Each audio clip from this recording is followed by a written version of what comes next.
Hey everybody, you're on the Geekbox YouTube channel. Today I will tell you how to reset Samsung TV network settings. Let's go. Open Smart Hub.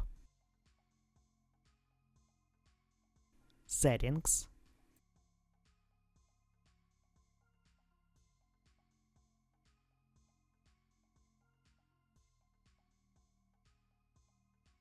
Network.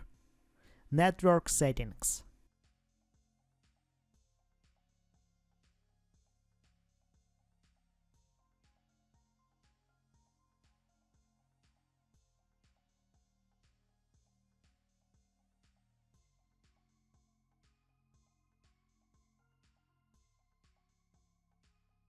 Manage saved network.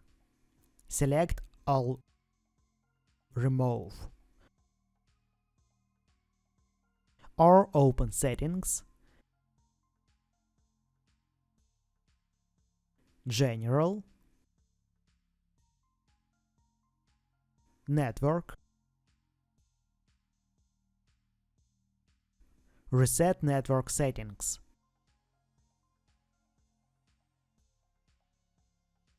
That's it.